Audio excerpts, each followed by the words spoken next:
One university. 36 players. Over £6,000 raised. 65 hours of continuous football. Can you just tell us what is the record and what is it currently standing at?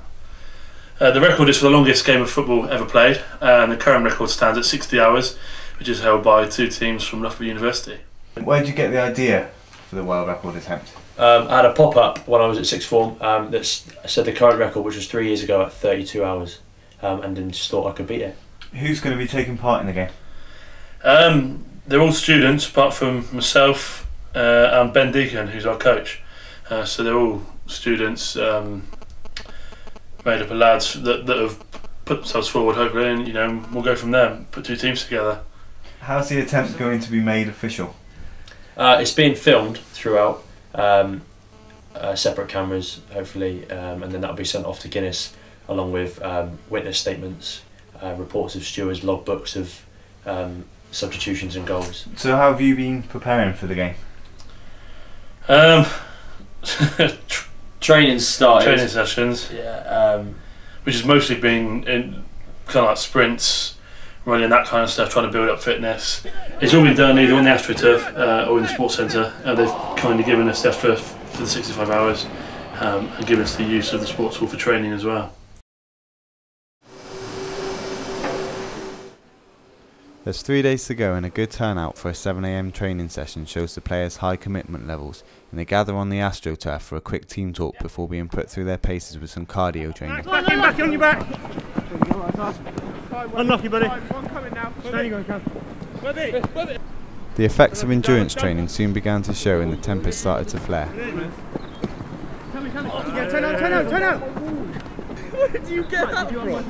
Fucking hell. That's hard and easy doing this. How long's it been? 10 minutes? We've spotted a little bit of tension already in the camp. Are you worried that might boil over after a little while?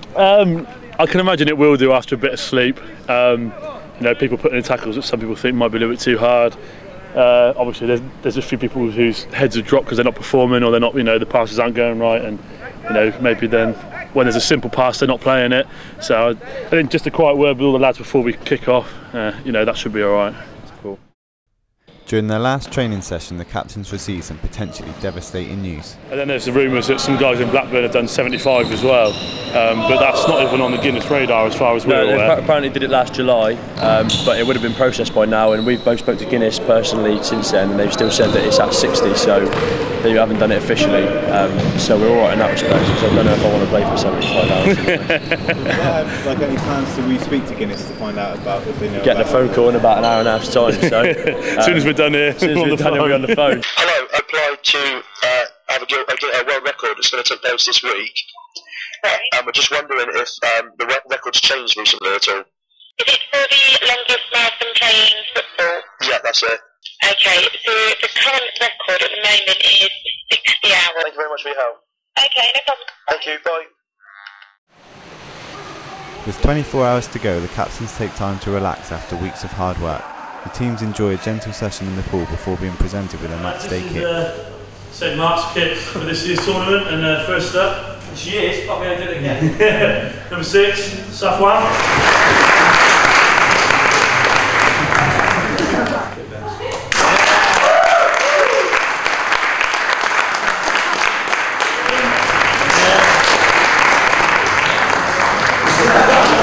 Kieran Scott.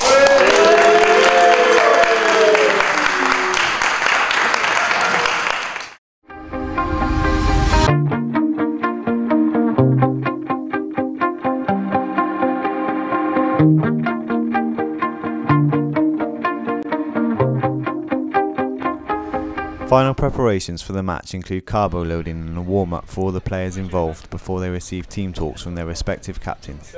I don't care if they've got the top 3 goal scorers, as long as we are the winning team. Right, boys? That's done, team. The John's on 3, boys. Ready? 1, 2, 3. John! Go on, boys, let's go. Right, go on, boys! Our boys, here we come then.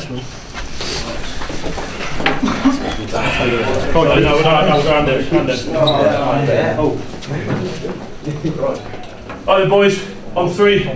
Say mark. 1, 2, 3. Say mark! Come on, boys. Come on, boys!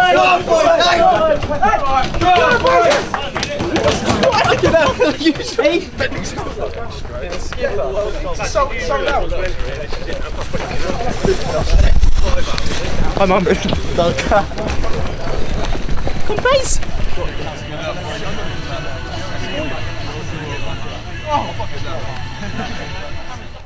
A minute's silence was held before kick-off as one of the players tragically lost a family member just days before the game.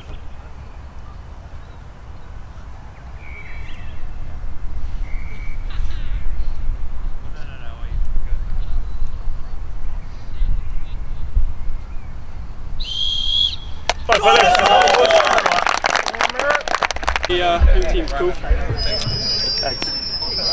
It's tails. Which end do you want? It's tails. We'll take this end and we'll shoot that way for 65 hours. After weeks of preparation, the world record attempt finally gets underway.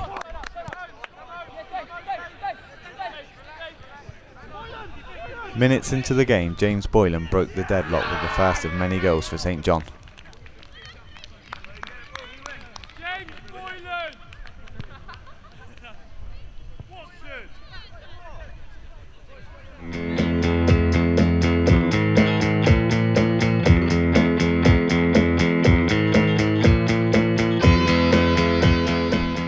Going into the first night, the tempo began to slow and St Mark captain Joe Benson takes his first break of the game.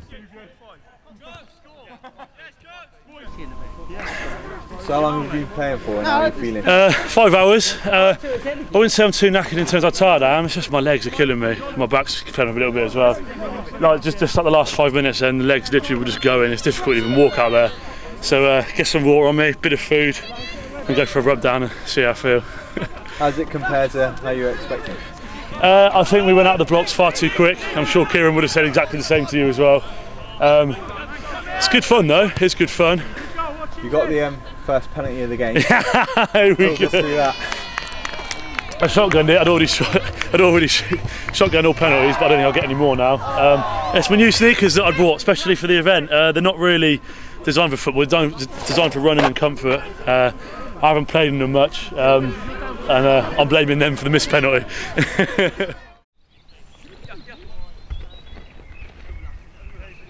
As the players reached the 12-hour mark, there was a considerable drop in quality and energy, but morale was lifted when at 7 AM the music was turned back on.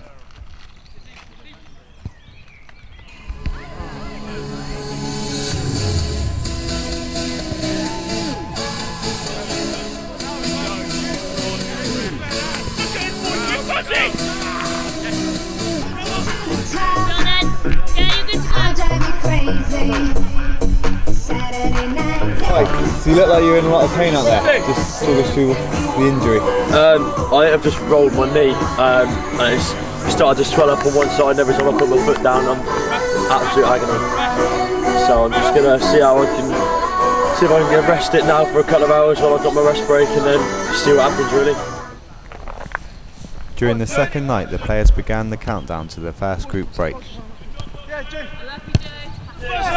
the buzzer! 4, 3, 2, 1.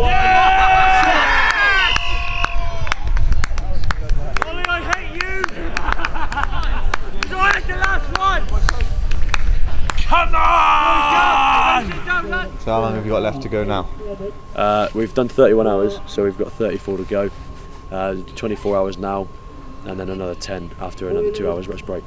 Are you still confident that you'll be able to drag yourselves across the finish line? I won't be coming off.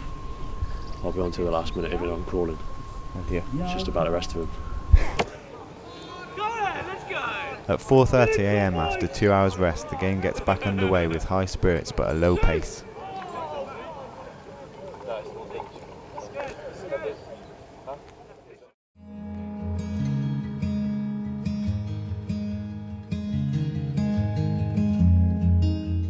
About 7 AM Saturday morning, the pace had slowed right down. Can you talk us through what happened next?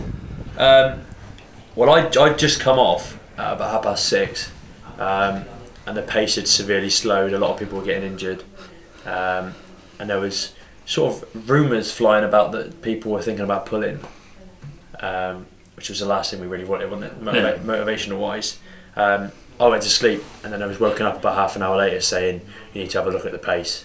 We had people on the halfway line just talking, and it dropped to not really football anymore. So I think even if we had got to the 65 hours, Guinness probably would have knocked on the head anyway. Yeah. So we, and I went to wake you up, didn't I? And woke and got Zach, who was organising, and we just had a discussion and came to the agreement that it was probably best for everyone to nail on the head, to be honest. So how did you feel having to make the decision to stop early? Didn't want to do it at Gutted. all. Absolutely gutted. And when I got the lads in, we were nearly at the point of tears, weren't we? Because it was. Well, I was in my tent. I didn't want to get out at that point after Kieran said to me, "We've got to call it a day." Called the lads in for another team break. So if the outcome was that we'd continue, we could keep playing again. Yeah, just record it as a rest break. But no, it got to the point. People were injured. I think people just lost interest in it as well. I was gutted. I had a little tear afterwards. Yeah, definitely. Didn't want to tell the boys at all. I'm not afraid to say that either, because I was absolutely gutted that we'd had to stop. We put in so much work into it. I had a little tear when I had to tell them when we called them all in, and I just thought this is the last thing I want to be doing. So have you got any sort of plans to reattempt the record at any time? A lot of them want to. A lot of them want to. There's a lot of lads that are saying that we did fail, we can't fail. We need to go again. And they've said they want to organise it as well. So good luck. There's talks of next year already. I'm on placement all year, but I would come back and play. I don't think I'll have the time or the energy to organise it. But I won't be around next year, but I'd definitely be keen to come back and play. I don't want to leave it there. As far as I'm concerned, that AstroTurf defeated me, or defeated us, which I'd like to get one back over on it.